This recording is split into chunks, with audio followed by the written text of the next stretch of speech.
First off, question. I'm a welder, so I can't carry AWIB, which of course Dakota stands for.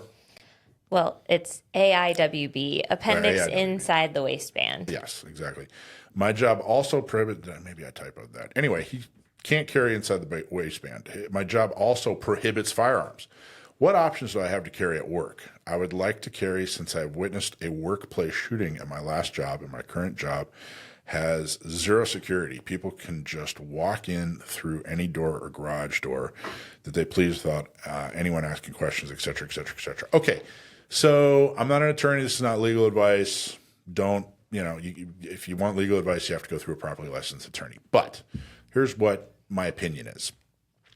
First off, you have to determine if it is legal or illegal to carry at your workplace. Or is it just banned from policy? In other words, do you work at a place that is considered a quote unquote sensitive area where they have a ban on carrying? If they do, then I never recommend you break the law. So that's one level. If you work at a place and it's just their policy that you can't carry, then your worst case scenario is really that if they find out, you'll get fired.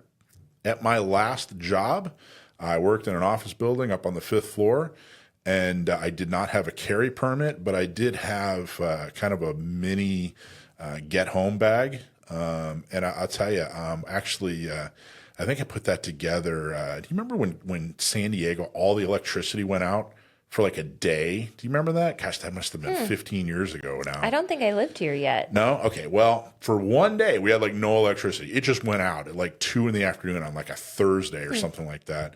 And anyway, I had this get home bag, and I had my pistol there, and it was in a locked drawer in my desk.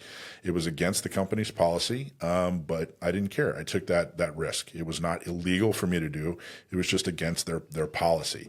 So that's between you and your employer, and that obviously is completely up to you whether or not you want to break that policy, because it could mean your job. And I was willing to take that risk. It was unloaded and locked. It was actually double locked. It was in a container that was locked, and then it was in a drawer that was locked. That's an option. But again, I think the important point I want to make is you have to determine whether or not it's legal or just policy. What are your thoughts, Dakota? Yeah, I think if it is just policy, you have to decide, with your family, I don't know your situation, if you've got kids, if you've got a spouse, but decide as a family unit, can we afford for me to lose my job? And if so, for how long? Do we have 6 months of savings? Do we have 10 months of savings? Do we have 2 years of savings? What does that look like for us? Like logistically, can we still pay our mortgage or make our rent payment? Because I think a lot of times in the gun industry, we just kind of, we push this thing of carry a gun wherever it's legal. But sometimes those policies, they can result in you getting fired. And that could be a huge life-changing event for you, right? If you need your income, maybe you're paycheck to paycheck or just barely not paycheck to paycheck, I think it's a really high risk thing to do, because it's not just if you need to use your gun that you could get caught. You could get caught if somebody at work knows that you're a shooter and mentions to HR like, hey, I think that person might carry a gun at work. I actually know somebody in Texas who had something like that happen. People in his workplace knew he was a shooter, and it got elevated to management, and they searched his stuff and they found a gun and they fired him for that. So he didn't even need to use his gun at work. He got fired because he had it there. And then we also can think about things like, medical emergencies, or if there's, a situation where you faint and EMS takes you out, EMS might find it and that gets back to your employer. So it's not just that if you need it, you're going to be happy you had it. You could get caught and get fired even if you end up not needing to use your firearm at work. So just be sure you're confident with the decision you make. Absolutely. And the other part of this is the inside the waistband thing. It sounds like you can't carry the way you normally would carry when you're out and about because you're a welder, I think is what you're getting at there. There are, there are off-body options. There are, bags and cases or whatever that don't look like gun cases that you could carry. There's, I think the way I had mine, it was locked. It looked like a planner, like a calendar or a planner, like a daily planner.